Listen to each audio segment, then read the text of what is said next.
When people do not achieve things because they have a limitation, that is not maximum potential. So we have to widen the possibilities so that the probability is in sight and the reality is bigger. But in most cases, people's weakness limits the possibility like this, so the probability is smaller and the reality is small.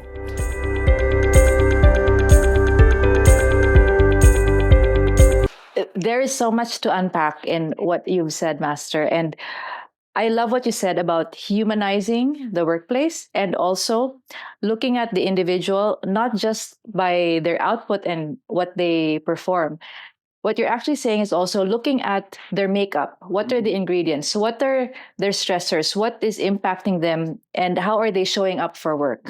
And the thing is, companies and workplaces don't really look at that. They see you when you go there, they see what's on paper.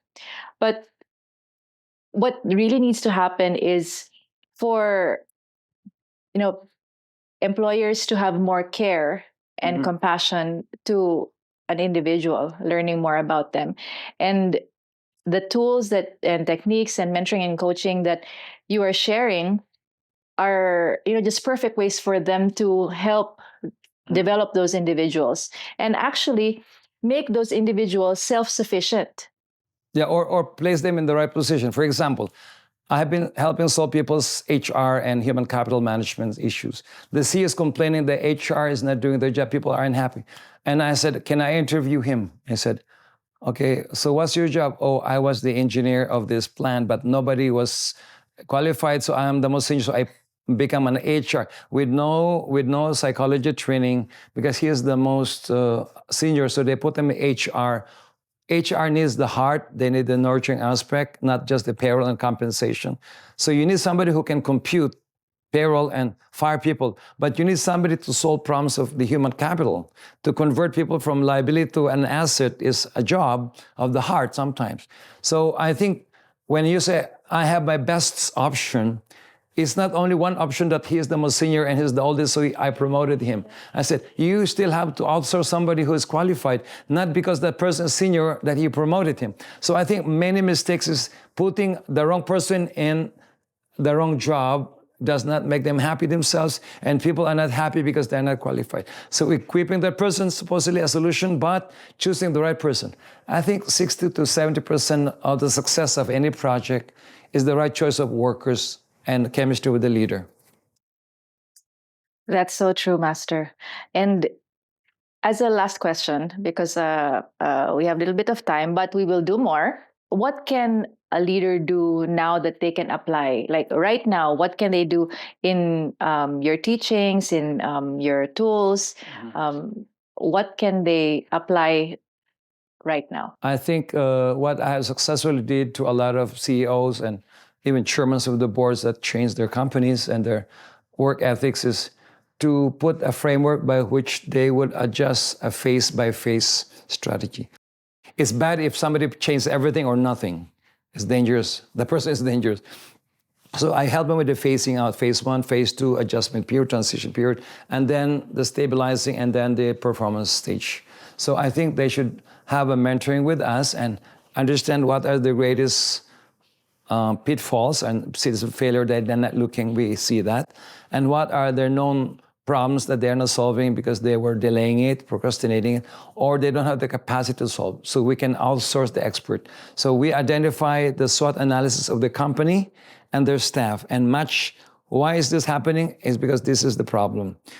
It's like, why are you having disease? Because you have lack of vitamin or you're overdoing something. So we identify, it's like a health mapping, of a company. So you have also a company health and all the state of being of the company, their balance or imbalances. So we do the human capital analysis.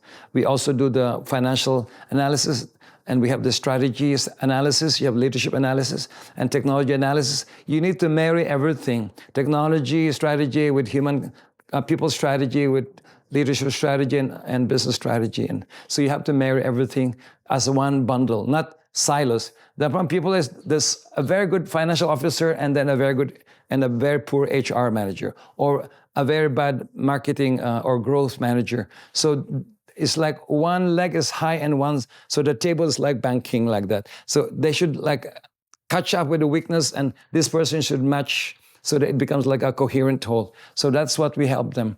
Secondly is they take workshops from us to understand really what are the 5 key areas of life that even their top executive first would understand, so that they don't have lopsided development. Because any imbalance in any executive is like a pillar having a lopsided, the post is not stable. And also what values to live by as a work ethics, not just work ethics really, values to live by, philosophy to live by, what are the principles that are non-negotiable in every executive that they should not violate. Okay, and then the rank and file should be given training to have stress and fatigue management, motivation, okay, and the work ethics in itself. The middle management should be given group coaching, group mentoring, and make sure that they are more cohesive as team building approach, and make sure that they're also healthy. They're not really fighting each other. There's no backbiting. So there's also that moral conduct here that has to be adhered. So there's a certain ground rule and rule of engagement that connects all the dots, so that you enlighten the corporate soul, the whole being, the whole aura of the company should be brightened up. Not only top leaders, not top down only, or up down or down up. We should really see that the head should guide the heart, but the heart should guide the head. The heart should guide the stomach. So there's just like an organic development that looks like a business is like a human being.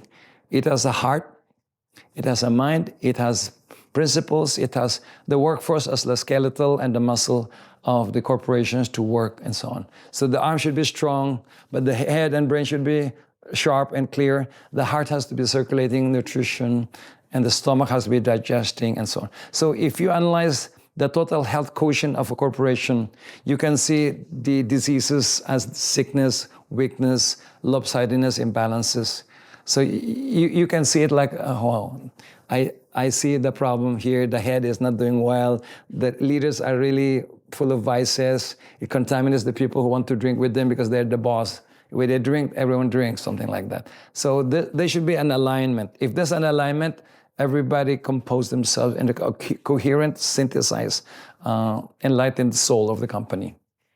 And this is breakthrough information, Master, that a business is not just something on paper, but a live entity that can be nurtured and should be also, be made healthy. Yes, you can see the diagnosis.